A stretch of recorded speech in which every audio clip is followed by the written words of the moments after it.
और देखिए, सुनिए, यहां से आपकी नई चीजें शुरू होंगी। अब सपोज कीजिए एक पार्टिकल या एक ऑब्जेक्ट जो है वो ए से सी जाता है।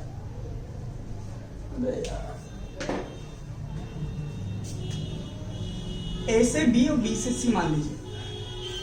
यहां तक जाने में इसकी टोटल डिस्टेंस है एस डैश और इसको टोटल टाइम लगता है टी डैश। अब अगर मैं बी से सी की बात करता हूं, अब मैंने माना ये डिस्टेंस है एस। अगर मैं बी से सी बात करता हूं, यानी कि फॉर बी टू सी बात करता हूं, तो डिस्प्लेसमेंट कितना है?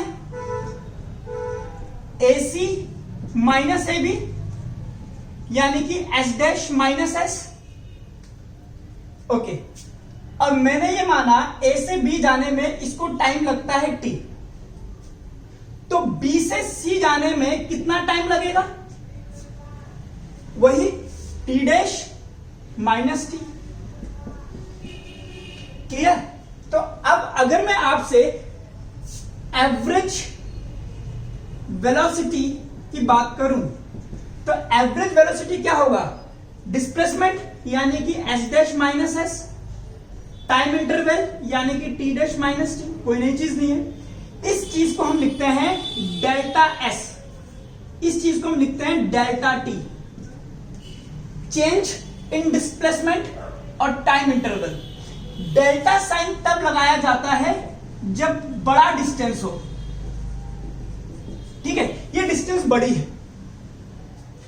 अब मैं चाहता हूं कि मैं इस वाली डिस्टेंस की बात करूं, बहुत छोटी सी डिस्टेंस की बात करना चाहता हूं। ये मान लीजिए कि इस छोटी सी डिस्टेंस पर हम मान सकते हैं कि टाइम इंटरवल बहुत छोटा है, यानी कि इसको हम एक इंस्टेंट मान सकते हैं कि एक इंस्टेंट पर बात करता हूं। तो यहां पर एवरेज वेलोसिटी तो हो जाएगी delta S upon delta T, but मैं अगर यहां बात कर दूं इंस्टेंटेनियस वेलोसिटी, एवरेज की बात करता है, लंबी डिस्टेंस की बात करेगा, इंस्टेंट की बात करेगा, बहुत छोटी सी डिस्टेंस की बात करेगा।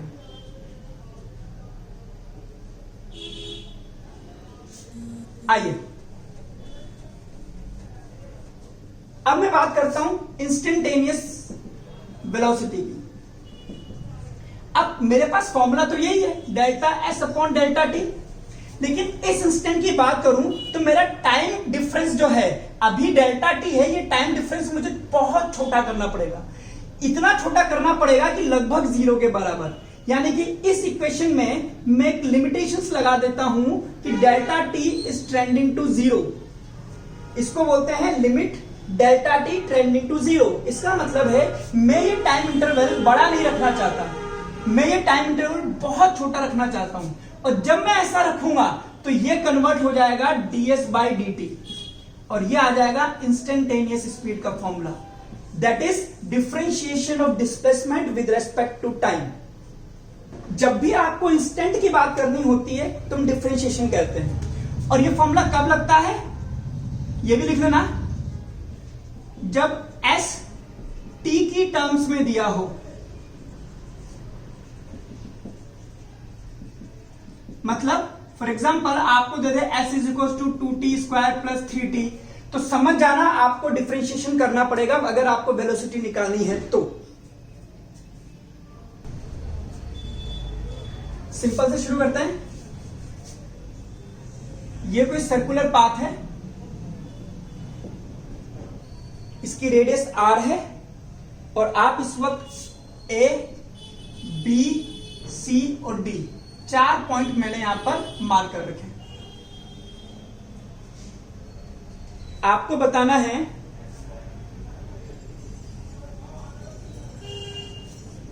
Find distance and displacement, find distance and displacement for A to B, A to C और A to D। चलिए शुरू हो जाइए। नहीं, आपको ऐसे जाना है, चलो ठीक है, एंटी क्लॉकवाइज मान लेते हैं।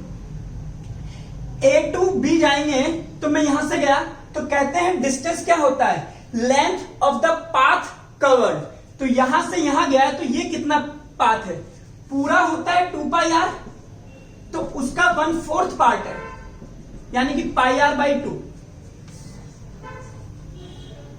ठीक है, अब मेरे से बोलता है भाई डिस्प्लेसमेंट निकालो, तो बेटा याद रखना डिस्प्लेसमेंट के लिए क्या करते हैं, स्टार्टिंग पॉइंट और एंड पॉइंट को डायरेक्ट मिला दो एरो से। ये जो है मेरे पास, इसको मैं बोलूंगा डिस्प्लेसमेंट वेक्टर।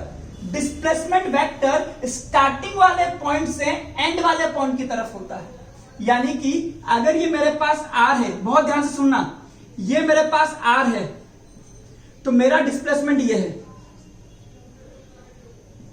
आर डैश, और आपको दिख ही रहा है कि ये अगर आर आर है तो ये आ जाएगा √2r। ये देखिए, अब मैं ए से सी बात करता हूं, तो मैं ऐसे जाऊंगा, तो 2 पाई आर का आधा यानी कि पाई आर। और डिस्प्लेसमेंट कैसे निकालेंगे, स्टार्टिंग पॉइंट को एंड पॉइंट से डायरेक्ट मिला दीजिए। ये देखिए, ये मेरा डिस्प्लेसमेंट है, यानी कि 2r। जो इन्होंने सही बोला।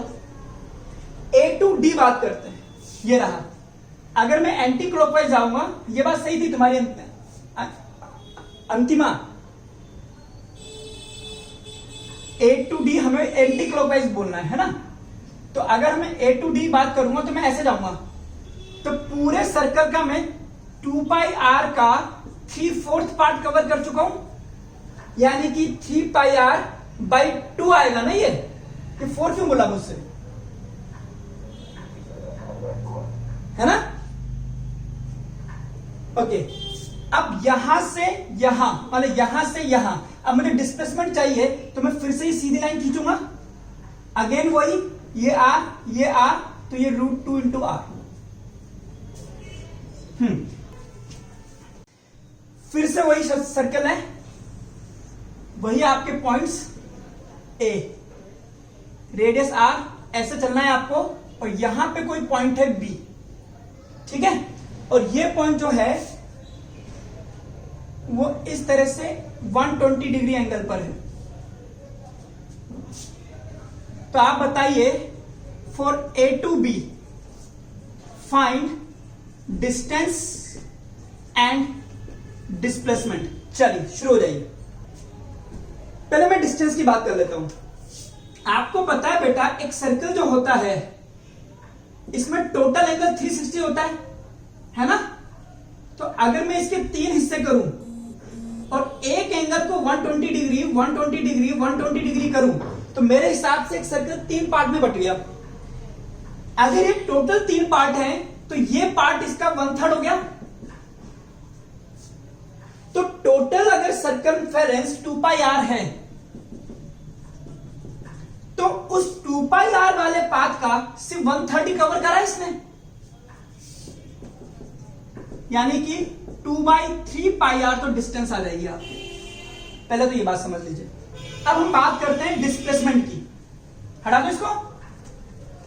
डिस्प्लेसमेंट, लाइक आई सेड कि डिस्प्लेसमेंट निकालने के लिए आपको ओरिजिन पता होना चाहिए कि स्टार्टिंग पॉइंट कौन सा है। मैंने कहा ये है, और इसको एंड पॉइंट से डायरेक्ट मिला दो, यानी कि ये रहा मेरे लिए डिस्प्लेसमेंट।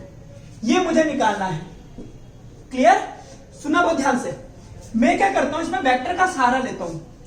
अगर मैं यहां से एक वेक्टर इधर खींच देता हूं आर, एक वेक्टर इधर खींच देता हूं आर, तो ये कुछ इस तरह का बन रहा है। बहुत ध्यान से देखना, आर आर, और मुझे चाहिए ये वाला आर डैश।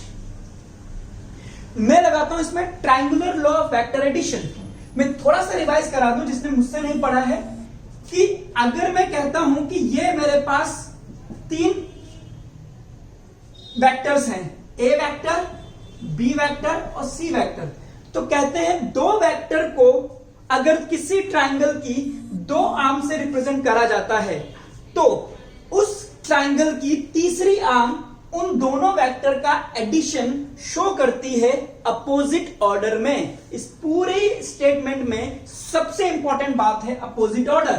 तो यानी कि जो आर्म अपोजिट ऑर्डर वाली है वही बाकी के दो का एडिशन है। तो इसमें अगर आप ध्यान से देखेंगे तो अपोजिट ऑर्डर पकड़ना है आपको। ये इधर आ गया, ये इधर आ गया, तो मेरे अकॉर्डिंग ऐसा होना चाहिए था इस तरफ। तो अपोजिट ऑर्डर वाली आर्म ये है। तो अपोजिट ऑर्डर वाली आर्म जो होती है बाकी की दो का एडिशन होती है। ये मेरा बेसिक लॉ कहता है। क्लियर? इसमें बताइए अपोजिट ऑर्डर वाली आर्म कौन सी है? 1 2 3 बोलिए। 3 वाली बाकी के दो का अपोजिट है, ये वाली देख लीजिए। ये इधर जा रहा है, ये इधर आ रहा है, और ये इधर की जगह इधर आ रहा है। तो यानी कि R dash is the addition of, इसको मैं कह देता हूं R1 वेक्टर R2 वेक्टर, और इसको मैं कह देता हूं R3 वेक्टर। तो ये हो गया मेरे पास R2 vector is the resultant of R1 vector plus R3 vector. इसका मतलब मुझे R3 वेक्टर अगर निकालना है तो मैं बोलूंगा R2 vector minus R1 vector. Okay, अब ये बताइए R2 vector minus R1 vector कैसे निकाला जाता है? आपको याद होगा फॉर्मूला। अगर मैं R3 का मैग्नीट्यूड निकालूं तो a square plus B square minus 2ab cos theta, याद आया? सब्ट्रैक्शन वेक्टर, समझ में? अब इन दो वेक्टर के बीच का एंगल कितना है? 120 डिग्री। तो अब आ जाएगा आपके पास a स्क्वायर यानी कि r square plus r square minus 2r cos 120 degree. cos 120 की वैल्यू निकालनी है। मैथ्स कहती है कि cos 120 को आप cos 90 प्लस 30 से तोड़ सकते हो, और 90 आ गया इसलिए चेंज होता है। तो क्या चेंज होता है? cos थीटा sin थीटा में चेंज होता है, यानी कि sin 30। sin 30 1/2 होता है। 120 सेकेंड क्वाड्रेंट में है, और सेकेंड क्वाड्रेंट में cos नेगेटिव होता है, इसलिए ये हो जाएगा माइनस। कहने का मतलब cos 120 माइनस 1/2 होता है। तो यहां पे मैं इसकी वैल्यू रख दूंगा माइनस 1/2, और मैं यहां पे रुक रहा हूं। इसको सॉल्व करो। 2r स्क्वायर, ये माइनस माइनस प्लस हो जाएगा, प्लस 2r स्क्वायर का रूट, है ना? ये 1/2 कट गया, तो ये आ गया 3r स्क्वायर। कहां आया बेटा? ये आया आंसर।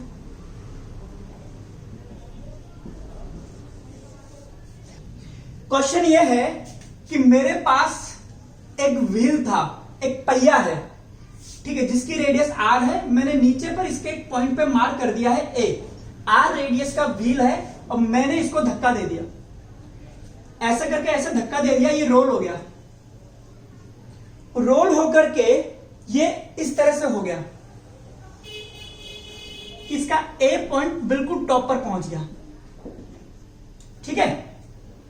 सिर्फ इसको मैंने इतना सा धक्का दिया कि ये ऐसे, बहुत ध्यान से देखना वरना फिर अंशिका कहेगी सर आपने ये कैसे हो सकता है, ये ऐसा था। ये मेरा अंगूठा है ना, ये मेरा A पॉइंट है, और मैंने इसको घुमा करके ऐसे कर दिया, ऐसे। क्लियर? ओके, अब क्वेश्चन लिखिए। What is the displacement of point A?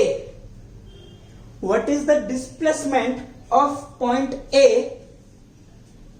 if disk covers half cycle? If disk covers half cycle, चलिए शुरू हो जाइए। आपने मेरी एक शब्द पे ध्यान ही नहीं दिया। मैंने आपको बताया था कि डिस्प्लेसमेंट होता है स्टार्टिंग पॉइंट से एंड पॉइंट को डायरेक्ट मिलाने वाला वेक्टर। स्टार्टिंग पॉइंट कहां है मेरा? ये रहा। एंड पॉइंट कहां है? ये रहा। मिला दो इसको, ये रहा, ये है। अब बताओ ये कितना है? 2r। ये डिस्प्लेसमेंट थोड़ा ना बेटा, डिस्प्लेसमेंट तो यहां से नापोगे ना। और चूंकि ये पूरा सर्कल होता है 2πr और ये आधा घुमा है, तो ये लेंथ हो जाएगी 2πr का हाफ, यानी कि πr।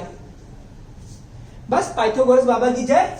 इसका स्क्वायर प्लस उसका स्क्वायर का रूट, इसको सॉल्व करोगे तो यहां पहुंचोगे। हर्ष ने भी सही करा है, जो भी है जिसने ये दिया था, यश ने, बट इसकी कैलकुलेशन मिस्टेक है। तो ये आ जाएगा pi square plus 4r, that is your answer. अगला क्वेश्चन, इस क्वेश्चन को इंपॉर्टेंट करना क्योंकि इस क्वेश्चन में जो फॉर्मूला निकालेंगे वो कई क्वेश्चंस में डायरेक्ट अप्लाई होता है। ठीक है, क्वेश्चन लिखिए, if a particle covers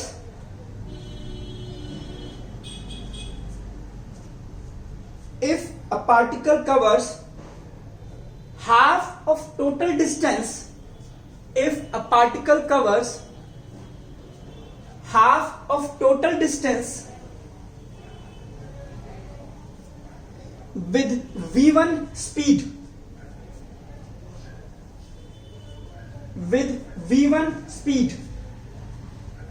and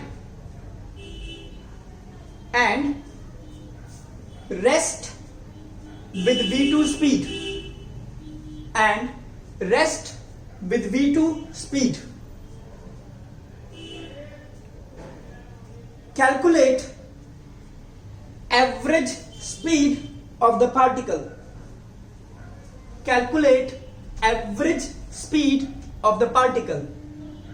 और स्मरण रहे आंसर क्वेश्चन में v1 v2 दिया है तो आपके आंसर में v1 v2 के अलावा कुछ मिलना नहीं चाहिए। चलिए कीजिए। Okay, if a particle covers half of total distance with v1 speed and rest v2 speed, ठीक है, कीजिए। क्या कहता है, मैंने माना टोटल डिस्टेंस a से b है, मैंने माना ये डिस्टेंस d है। ये कहता है आधी डिस्टेंस जो है वो आप v1 से कवर कर रहे हो, बाकी की बची हुई डिस्टेंस v2 से कवर कर रहे हो, तो आपको बतानी है एवरेज स्पीड। डरने वाली बात नहीं है, एवरेज स्पीड कुछ नहीं होता है, total distance upon total time taken. मैंने माना टोटल डिस्टेंस कितनी है मेरे पास, d, ये लो। टोटल टाइम मैंने माना यहां पे t1 लगा है, यहां पे t2 लगा है, यानी कि t1 प्लस t2। बट बेटा क्वेश्चन में v1 v2 दे रखा है, इसलिए हमें इन सबको v1 v2 की टर्म्स में चेंज करना पड़ेगा। ओके, तो पहले मैं t1 निकालता हूं, यहां से यहां पर t1 speed is equal to distance upon time, speed is equal to यहां से यहां तक डिस्टेंस अपॉन टाइम, तो t1 हो गया d अपॉन 2v1। दूसरे वाले के लिए speed is equal to distance upon time, तो ये हो गया d अपॉन 2v2। अब ये दोनों वैल्यूज उठा करके यहां रख देता हूं,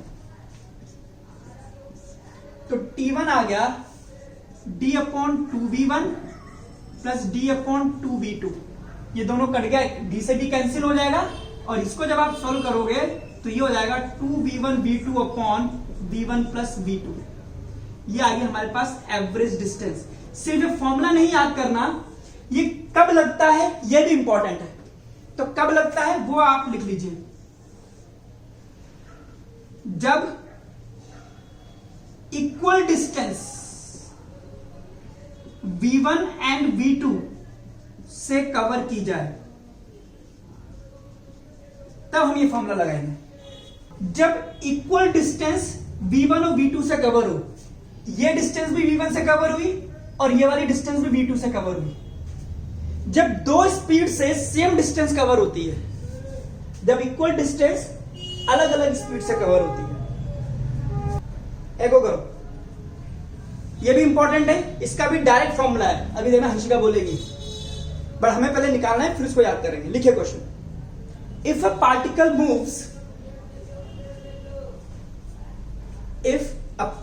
moves along a straight line, if a particle moves along a straight line and covers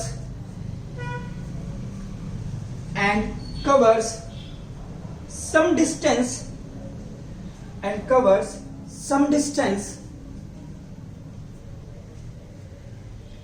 in half of the total time, some distance in half of the total time with v1 speed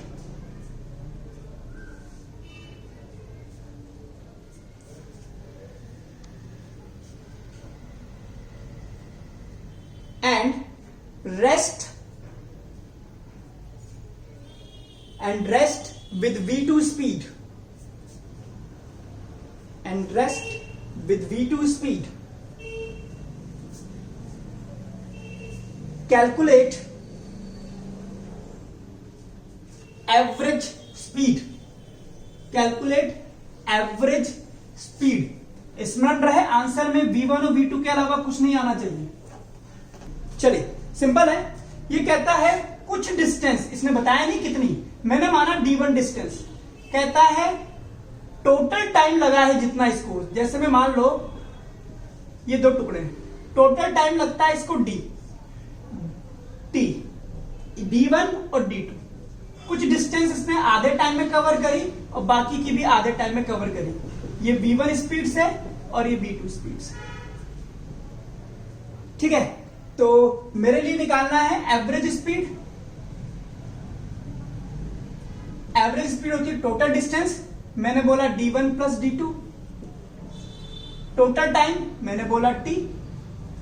अब मुझे d1 और d2 की value निकालनी है, तो a to b speed is equals to distance upon time, यानी कि 2d1 upon t, और b2c लगा दूंगा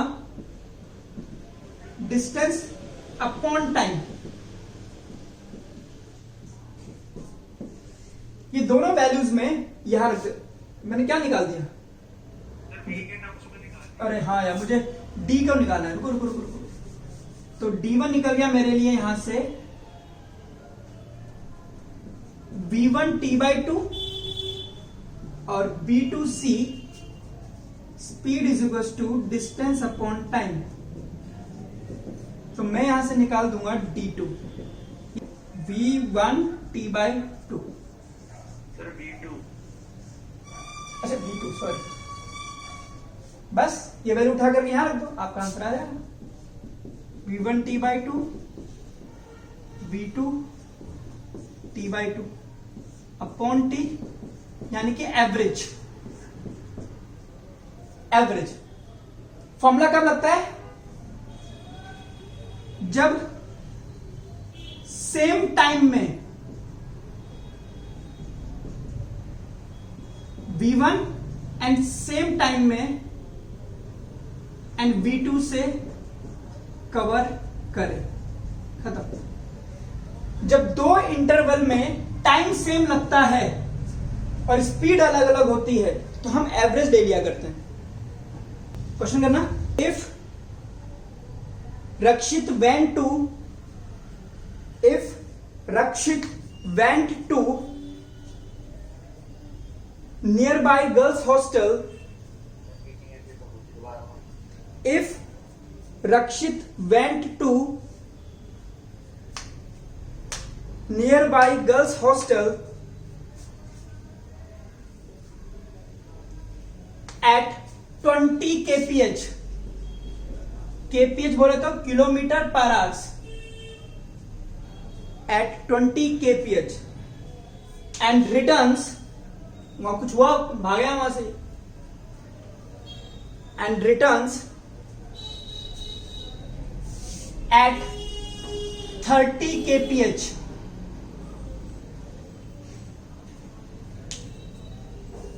what is his average speed? What is his average speed? भाई देखो ना, यही तो कराया था, ये इसका घर है, ये गर्ल्स हॉस्टल है, इधर गया v1 से, उतना ही गया v2 से। जब सेम डिस्टेंस अलग अलग स्पीड से काउंट होती है तो एवरेज स्पीड का formula 2v1 v2 upon v1 plus v2 होता है। बस 2 इंटू 30 इंटू 20 अपॉन 30 प्लस 20 आ जाएगा 24 kps, खत्म हो। अरे ना ही बात समझ में, लास्ट क्लास में जो पढ़ाया था उस बेस पर मैं एक क्वेश्चन दे देता हूं। लास्ट क्लास में हमने ये पढ़ा था कि अगर सेम डिस्टेंस कवर होती है अलग अलग स्पीड से तो 2v1 v2 upon v1 plus v2 average speed आती है। और फिर हमने पढ़ा कि सेम टाइम में अगर कवर करता है अलग अलग स्पीड से that is the v1 plus v2 by 2। Okay, एक क्वेश्चन कीजिए, लिखिए if first one third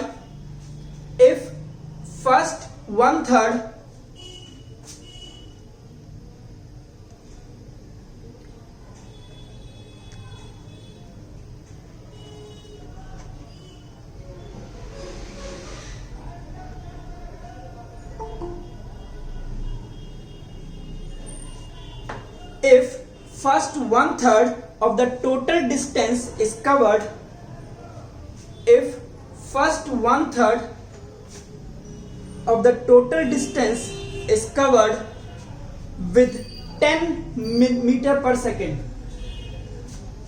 with 10 meter per second, and rest of the distance is covered, and rest of the distance is covered in following way, in following way। लिखा है change the paragraph, 2/3 distance is covered in equal interval of time, in equal interval of time,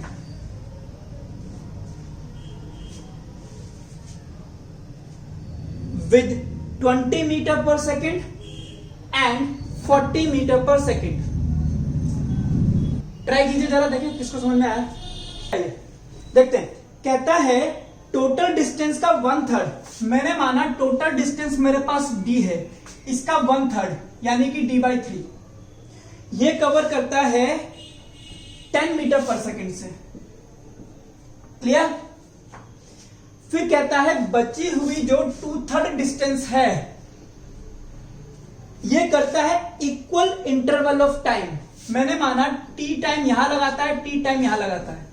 मैंने ये नहीं बोला कि बची हुई distance का आधा आधा कवर करता है। क्लियर? बची हुई डिस्टेंस ये कवर करता है आपके पास 20 और 40। ये मान लीजिए कि ये करता है t टाइम में और ये टाइम भी t है। यहां a B C और D मान लीजिए, तो ये बोलता है पहला वाला 20 से जाता है। हाँ बोलो बोलो। अब आपको पता है B C और C D same time interval में कवर करता है, तो इनकी एवरेज स्पीड का फॉर्मूला था हमारे पास v1 प्लस v2 बाई 2 यानी कि 20 प्लस 40 बाई आधा यानी कि 30। Clear?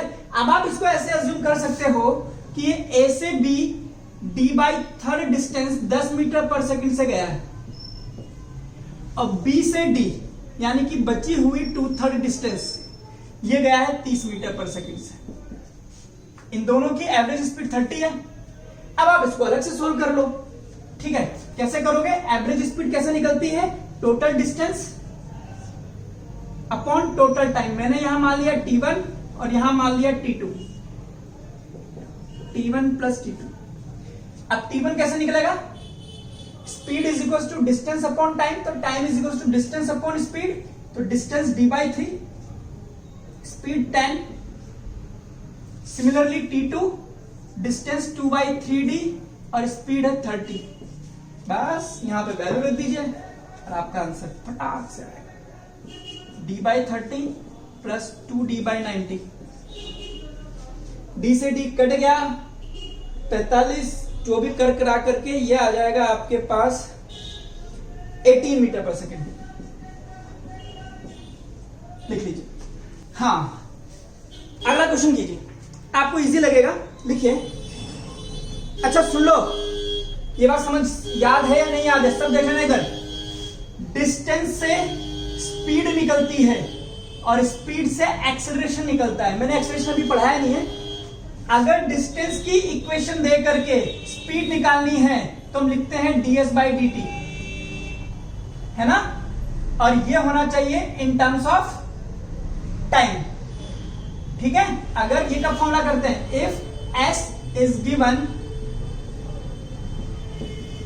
In terms of T, ये मैंने कराया था। For example S is equal to 3t square plus 4t करके ऐसे कोई क्वेश्चन देता है, तब आप समझ जाना कि ये वेलोसिटी की बात करता है। तो इस डिस्टेंस दे करके स्पीड की बात करता है तो हम करते हैं डिफरेंशिएशन, और स्पीड दे करके एक्सेलरेशन की बात करेगा तो भी हम करेंगे डिफरेंशिएशन, यानी कि एक्सेलरेशन होता है dv बाई dt और v in terms of t होना चाहिए। क्लियर? ये हम आगे भी यूज करेंगे। और उल्टा जाना हो, एक्सेलरेशन से स्पीड निकालनी हो तो इंटीग्रेशन करते हैं, और स्पीड से डिस्टेंस निकालनी हो तो भी इंटीग्रेशन करते हैं। एक ये बात। दूसरी महत्वपूर्ण बात यह है कि जब तक पार्टिकल पलटता नहीं है तब तक स्पीड और वेलोसिटी बात एक ही है, डिस्टेंस और डिस्प्लेसमेंट बात एक ही है। चलिए इन चीजों का ध्यान रखेंगे। और अब कीजिए क्वेश्चन, जिसको लिखना है लिख सकता है। लिखिए, if distance of a particle is given by, if distance of a particle is given by, और ये दे रखा है s is equal to 3t square plus 4 metre,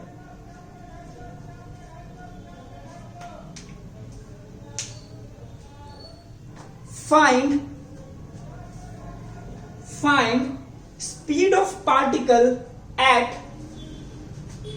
find speed of particle at t is equal to 5 second,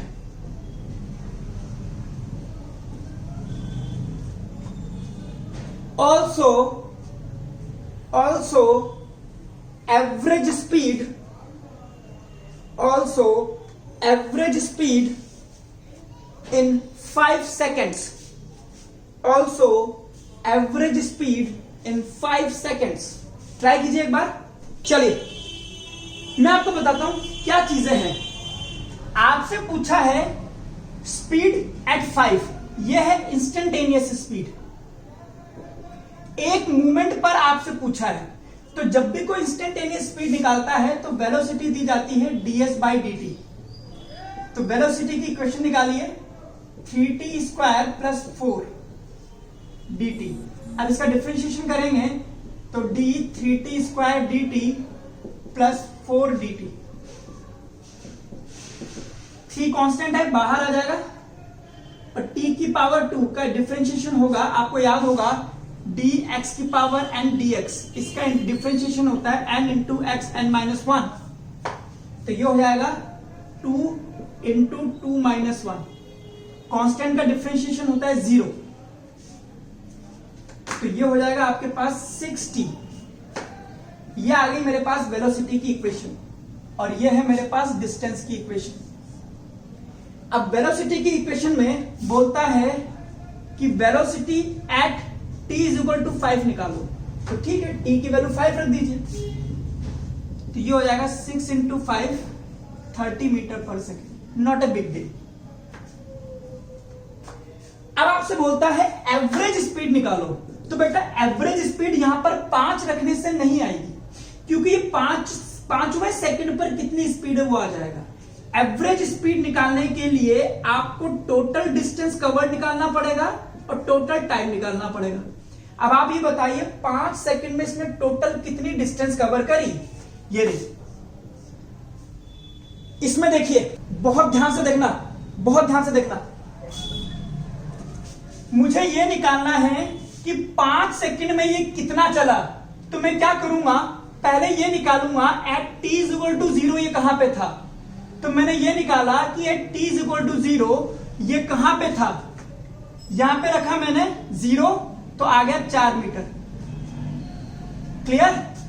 अब बोलते हैं कि at t is equal to 5 कहां पर था, तो यहां पे रखो 5, 25, 75 और 4 कितना हुआ, 79 मीटर। अब मुझे बताइए 5 सेकंड में टोटल डिस्टेंस कितनी कवर हुई, 79 माइनस 4, 75 मीटर कवर करा है। तो एवरेज स्पीड कैसे आ जाएगी, 75/5 यानी कि 15। पहले आप आंसर लिख लीजिए, फिर इसको और अच्छे से समझते हैं। आइए डालेंगे, कैसे बढ़ाइए। पहले ये समझते हैं कि एस आपको दे रखा है, क्या था वो, 3t² + 4। अब इसका हम पोस्टमार्टम करते हैं। अगर मैं ये देखना चाहता हूं कि स्टार्टिंग में पार्टिकल कहां पे था, मुझे ये देखना है कि स्टार्टिंग में पार्टिकल कहां था, तो मैं क्या करता हूं एट t = 0 निकालता हूं। ये मेरा रेफरेंस पॉइंट है, यहां से मेरे को डिस्टेंस निकालनी है सारी। जैसे ही मैंने इस पे t = 0 रखा, s 4 आ गया। बोलो, 4 आने का मतलब पार्टिकल जहां से आप डिस्टेंस नाप रहे हो वहां से 4 मीटर पर है। यहां पर ए पॉइंट यहां पर है t = 0 पर। बोलिए, इसमें कोई बात हो तो बोलिए।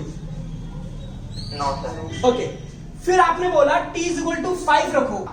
जब मैंने इसमें t = 5 रखा तो 5 का स्क्वायर 25, 75 और 4 कितना आ गया, 79, है ना। अब मुझसे ये पूछा है, अच्छा ये तो समझ में आ गया होगा कि एट t = 5 स्पीड बताइए। तो स्पीड तो मैं सिंपल ds/dt से मैंने वेलोसिटी की इक्वेशन निकाली, दैट इज 60 आ गया था। इसमें t = 5 रखा, आ गया मेरे पास 30 मीटर पर सेकेंड। इसमें कोई दिक्कत नहीं है। बट मुझसे पूछ रहा है एवरेज स्पीड। एवरेज स्पीड मुझे निकालना है इस बीच में। तो पहले मुझे ये बताओ हर्षित कि टोटल 5 सेकंड में कितना दूर गया है। सर जब आपने बोला ना 4 मीटर डिस्टेंस कवर करना, तभी मुझे समझ में आया। तो ये आ गया 75 मीटर गया है ना बेटा, इन 5 सेकंड।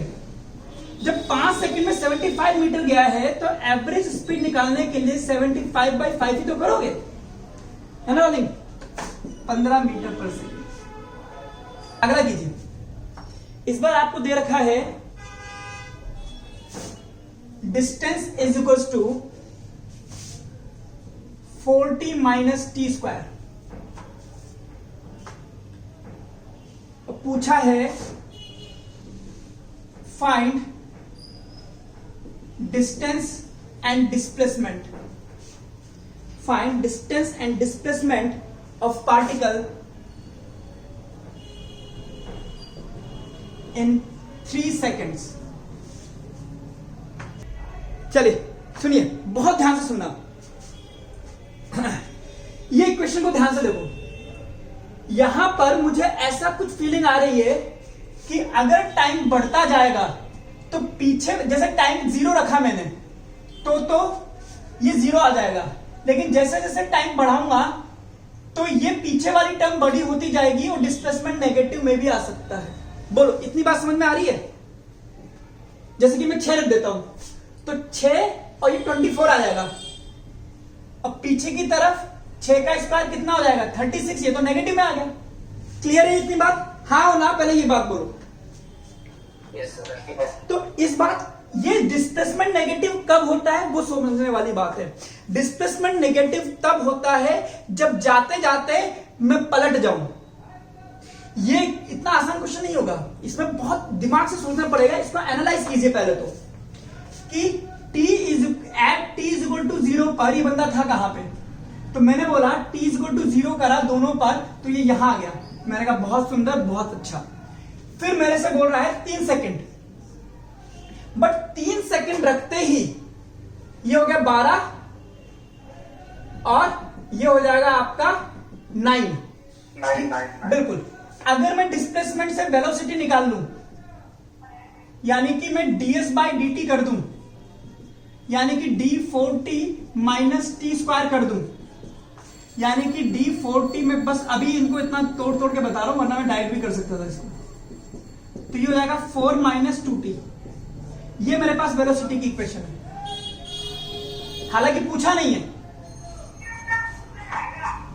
तो ऐसे क्वेश्चन में जिसमें डिस्प्लेसमेंट की वैल्यू नेगेटिव आने की कोशिश करती है, ऐसे क्वेश्चंस में आपको यह निकालना पड़ेगा कि पार्टिकल कहां पलटा है और पार्टिकल पलटता कहां है। यह बात समझना है हमें। ये अगर 1 डायमेंशन मोशन है तो 1 डायमेंशन मोशन में पार्टिकल को पलटने के लिए एक बार रुकना पड़ेगा। मतलब कि मैं अगर इधर जा रहा हूं तो मैं पलटूंगा तो एक मोमेंट पे तो रुकूंगा, ऐसे जा रहा हूं पलटने के लिए मुझे एक मोमेंट पे रुकना पड़ेगा, फिर मैं वापस जाऊंगा। क्लियर? ऐसा 1D में होता है, 2D में नहीं होता। 2D में मैं तो बिना रुके ही पलट जाऊंगा, ऐसे करके ऐसे। मतलब यह है मैं बिना रुके पलट सकता हूं 2D में। तो 2D में तो आदमी को अगर पलटना है तो जरूरी नहीं कि पलटते वक्त उसकी स्पीड 0 हो, बट 1D में अगर वो पलटना चाह रहा है तो उसकी स्पीड 0 होनी पड़ेगी। तो पहले आप वो मोमेंट निकाल दीजिए जहां पर पार्टिकल की स्पीड 0 है। ये वो जगह होगी जहां पर पार्टिकल पलट जाएगा। तो लिखते हैं if v is equal to 0, रखो 4 minus 2t, 2t is equal to 4, तो t is equal to 2 second. इसका मतलब है पार्टिकल दूसरे सेकंड पर ही पलट गया है। और जब भी पार्टिकल पलट जाता है तो डिस्टेंस और डिस्प्लेसमेंट बराबर नहीं होती। Is the movement at which particle turns back. ये बात बताइए, समझ में आई है?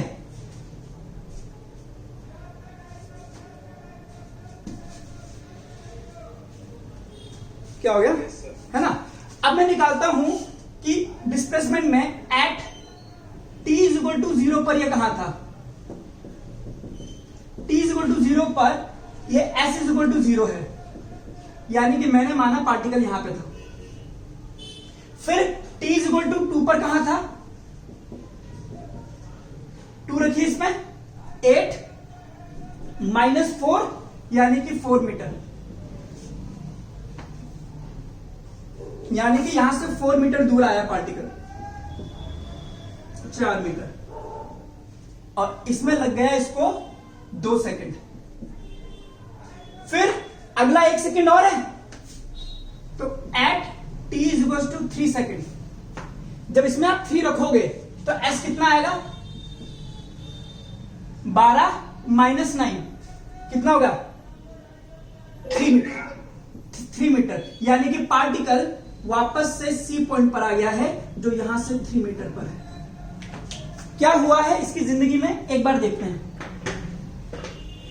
पार्टिकल ऐसे चल रहा है, 1 सेकंड, 2 सेकंड, 2 सेकंड में पलटी मारी उसने और वापस आ गया और यहां पर आकर के चला गया। अब मुझे बताइए डिस्टेंस कितना आया? 4 मीटर आगे गया, 1 मीटर पीछे आया, 4 + 1 दैट इज 5 मीटर। 5 हो गया। मैं पूछूं डिस्प्लेसमेंट कितना है, तो डिस्प्लेसमेंट कहता है इनिशियल पॉइंट और फाइनल पॉइंट के बीच की डिस्टेंस दैट इज 3 मीटर।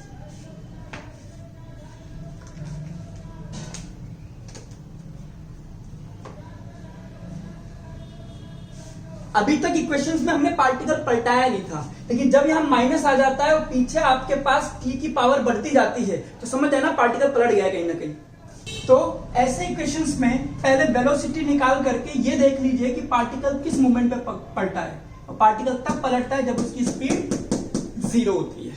ये आपके पास कैच होगा इस क्वेश्चन का। ओके, अच्छा समझना।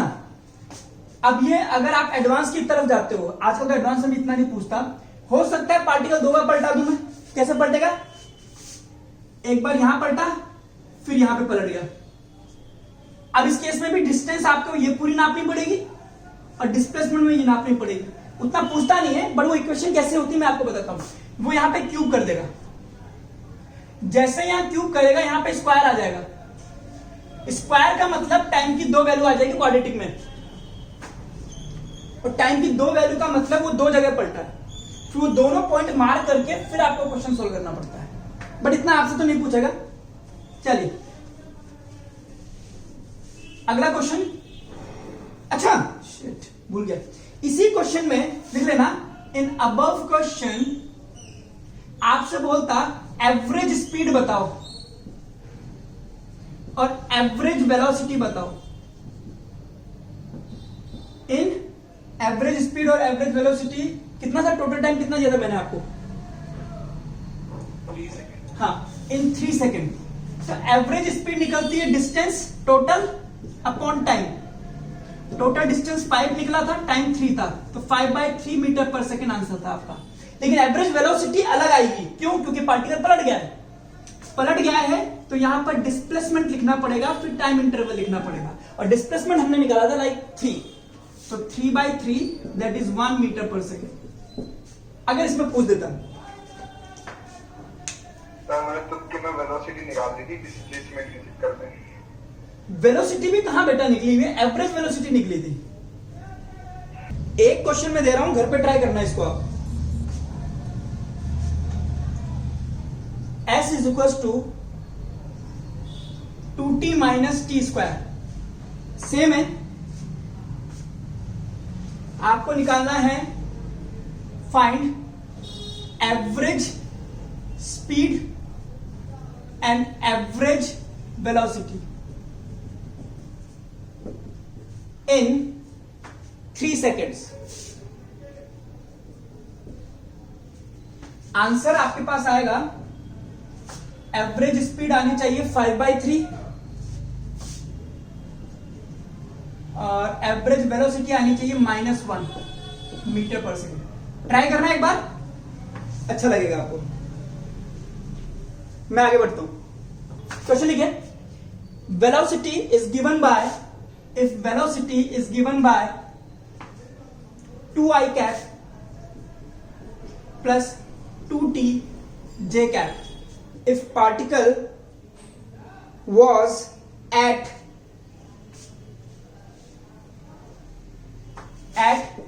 0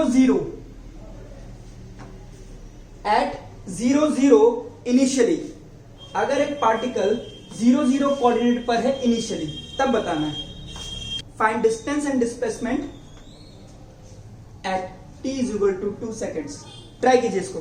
चलिए आइए, मुझसे वेलोसिटी दे करके मुझे डिस्टेंस और डिस्प्लेसमेंट की बातें करता है, तो मुझे पता है कि वेलोसिटी जो होता है ds/dt होता है, तो ds होगा v/dt, यानी कि मुझे इसका इंटीग्रेशन करना पड़ेगा।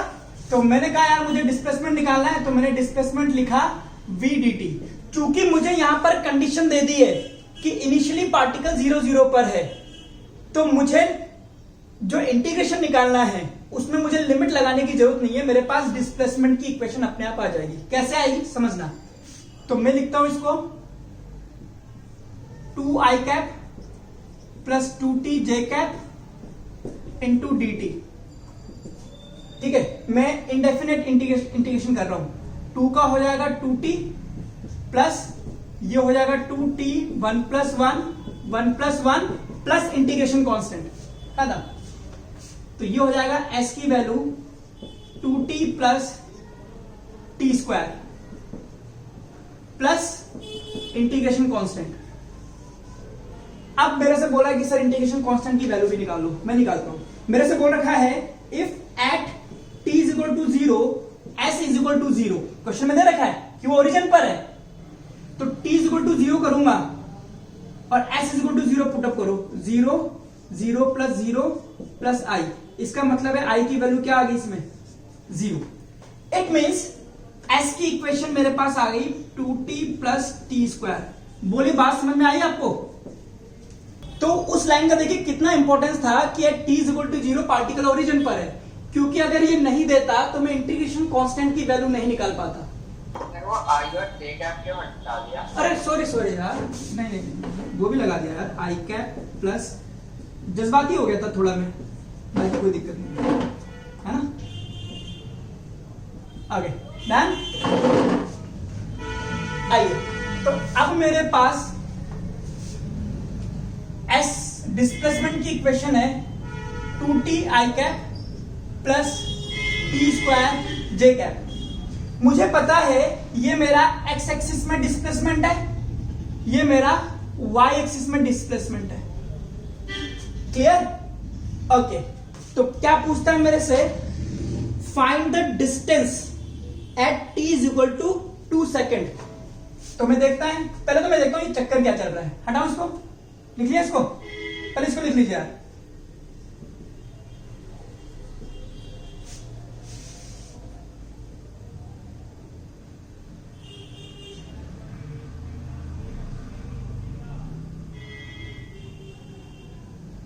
किया सर।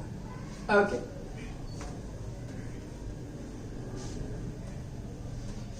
तो मैं पहला इसको देखना चाहता हूं। अच्छा ये बताइए, किसी के पास मैथ्स है तो ये किसकी इक्वेशन है? पैराबोला। पैराबोला, बिल्कुल सही बात है। यानी कि ये 2D मोशन पढ़ा रहा हूं मैं आपको इनडायरेक्टली। ये आपके पास इस तरह का कर्व आ रहा है ना? तो मैं क्या करता हूं, पहले इन दोनों की अलग अलग स्टडी कर देता हूं ताकि आपको दिक्कत ना हो। S X is equal to 2t I cap और S Y is equal to T square J cap. तो t इज इक्वल टू 0 करूंगा तो दोनों 0 आ जाएंगे, और मैं करता हूं at t is equal to 2 रखता हूं, तो एस एक्स आ जाएगा मेरे पास 4 आई कैप और एस वाई आ जाएगा मेरे पास 2 रखा है ना, 4 जे कैप।